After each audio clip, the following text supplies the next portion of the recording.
முழு மகாபாரதம் தமிழில் இதனை மொழிபெயர்ப்பவர் அருள் செல்வ பேரரசன். தொடர்வது உத்யோக பருவம் பகுதி 127. தலைப்பு பங்குதர மறுத்த Duryodhanan. Duryodhana refused to give the share. Udyoga Parva section 127 Mahabharata in Tamil. இது பகவத்யான பருவம் 56. இந்த பதிவின் சுருக்கம்: பீஷ்மர், துரோணர், விதுரர் மற்றும் கிருஷ்ணனின் பேச்சுகளை ஏற்க முடியாத துரியோதனன் கிருஷ்ணனிடம் தன் பக்கம் எந்த தவறும் இல்லை என்றும் தன்னால் ஊசிமுனை அளவு இடமும் பாண்டவர்களுக்கு கொடுக்க முடியாது என்றும் சொன்னது. இப்பொழுது உத்யோக பருவம் பகுதி 127 பங்குதர மறுத்த துரியோதனன். இப்பதிவுக்குள் நுழைவோம். வைசம்பாயனர் ஜனமேஜயனிடம் சொன்னார்: தனக்கு ஏற்பில்லாத வார்த்தைகள் குருக்களின் சபையில் பேசப்படுவதை கேட்ட துரியோதனன் வலிய கரங்களை கொண்டவனும் பெரும் புகழ் வாய்ந்தவனுமான கேசவனிடம் அந்த கிருஷ்ணனிடம் சொன்னான்: ஓ கேசவா, கிருஷ்ணா, அனைத்து சூழ்நிலைகளிலும் சிந்தித்த பிறகு பேசுவதே உனக்கு தகும். உண்மையில் எக்காரணமும் இன்றி இத்தகு கடுமையான வார்த்தைகள் பேசும் நீ, ஓ மதுசூதனா, கிருஷ்ணா, என்னிடம் மட்டுமே குறை கண்டுபிடித்து எப்போதும் கிருதையின் மகன்களை, அந்த குந்தியின் மகன்களான பாண்டவர்களை உயர்வாக மதிக்கிறாய்.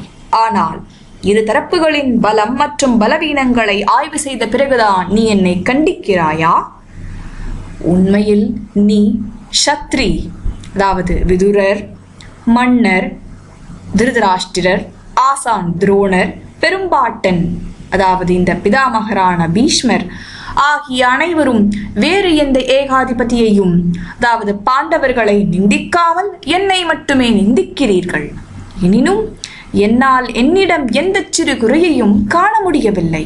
இருப்பினும் முதிய மன்னன் திருதராஷ்டிரர் உட்பட நீங்கள் அனைவரும் என்னை வெறுக்கிறீர்கள். ஓ எதிரிகளை அடக்குபவனே கிருஷ்ணா, ஆழ்ந்து சிந்தித்த பிறகும் கூட நான் என்னிடம் எந்த பெரிய குறையையும் காணவில்லை. அல்லது ஓ கேசவா, கிருஷ்ணா, மிகச் சிறிய குறையை கூட நான் காணவில்லை. பாண்டவர்களால் மகிழ்ச்சியாக ஏற்றுக்கொள்ளப்பட்ட பகடையாட்டத்தில் ஓ மதுசூதனா, கிருஷ்ணா, அவர்கள் வீழ்த்தப்பட்டு அவர்களது நாட்டை சகுனி வென்றார். அந்த பகடையாட்டத்தை பொறுத்தவரை என்னுடையது என்று என்ன குற்றம் இருக்க முடியும்? மறுபுறம் ஓ மதுசூதனா, கிருஷ்ணா, பாண்டவர்களிடம் வென்ற செல்வத்தை அவர்களிடமே திருப்பிக் கொடுக்கும்படி நானே கட்டளையிட்டேன். ஓ வெற்றியாளர்களில் முதன்மையானவனே கிருஷ்ணா, வெல்லப்பட முடியாத பாண்டவர்கள் மீண்டும் ஒருமுறை பகடையில் தோற்கடிக்கப்பட்டு அவர்கள் காட்டுக்கு போக வேண்டி வந்ததில் எங்களுடைய தவறு ஏதும் இருக்க முடியாது. குற்றம் சுமத்தும் அளவுக்கு எங்களிடம் உள்ள என்ன தவற்றை கண்டு அவர்கள், அந்த பாண்டவர்கள், எங்களை தங்கள் எதிரிகளாக கருதுகின்றனர்.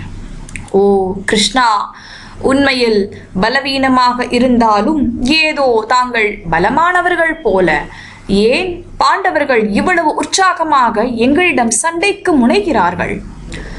நாங்கள் அவர்களுக்கு என்ன குற்றத்தை செய்தோம்?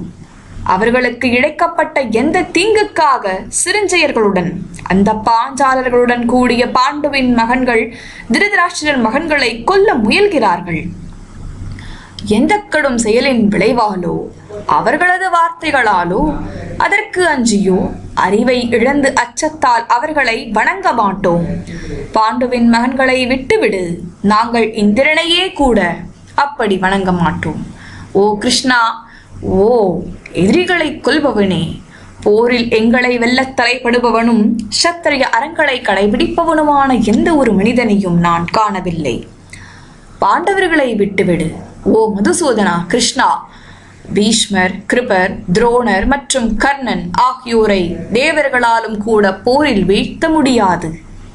ஓ மாதவா, கிருஷ்ணா, போரில் ஆயுதங்களால் வெட்டும் நாங்கள் எங்கள் வகைக்குரிய நடைமுறைகளை நோக்கிறோம் என்றால் எங்கள் முடிவு வரும்போது அதுவும் எங்களை சொர்க்கத்திற்கே நடத்திச் செல்லும்.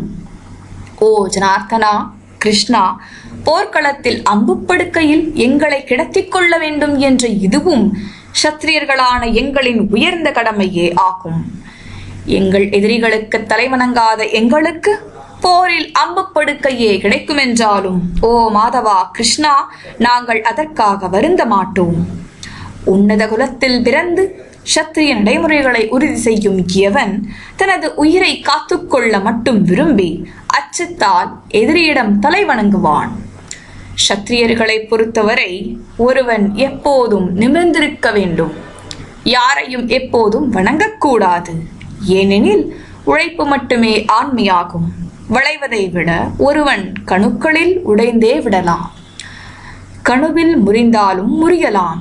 இவ்வுலகில் ஒருவனிடமும் வணங்கக்கூடாது என்ற மாதங்கருடைய வார்த்தைகளை தங்கள் சுய நன்மையை விரும்பும் சத்திரியர்கள் மதிப்புடன் ஏற்றுக்கொள்கிறார்கள். என்னை போன்ற ஒருவன், அதாவது சத்திரியன், வேறு யாரையும் கருதி பாராமல் வணங்காமல் பக்திக்காக அந்தணர்களை மட்டுமே வணங்க வேண்டும். அந்தணர்கள் தவித்த பிறரிடம் ஒருவன் தனது வாழ்நாள் முழுவதும் மாதங்கரின் சொல்படியே செயல்பட வேண்டும். இதுவே சத்திரியர்களின் கடமையாகும். இதுவே எனது கருத்தும் ஆகும். ஓ கேசவா கிருஷ்ணா, முன்பு அவர்களுக்கு, அந்த பாண்டவர்களுக்கு என் தந்தை திருதராஷ்டிரர் அளித்த நாட்டின் பங்கை நான் உயிரோடு இருக்கும் வரை அவர்களால், அந்த பாண்டவர்களால் திரும்ப பெறவே முடியாது. ஓ ஜனார்த்தனா கிருஷ்ணா, மன்னர் திருதராஷ்டிரர் வாழும் வரை நாங்கள் மற்றும் அவர்கள் ஆகிய இருதரப்பும் ஆயுதங்களை உரையிலிட்டுவிட்டு, ஓ மாதவா கிருஷ்ணா, அவரை சார்ந்தே வாழ வேண்டும். ஓ ஜனார்த்தனா கிருஷ்ணா, நான் சிறுவனாகவும் பிறரை சார்ந்தவனாகவும் இருந்தபோது அறியாமையாலோ அச்சத்தாலோ கொடுக்கப்பட்டதும் மீண்டும் கொடுக்கப்பட முடியாததுமான நாட்டை, ஓ விஷ்ணுகுலத்திற்கு மகிழ்ச்சியை அளிப்பவனே கிருஷ்ணா, பாண்டவர்களால் மீண்டும் அடைய முடியாது.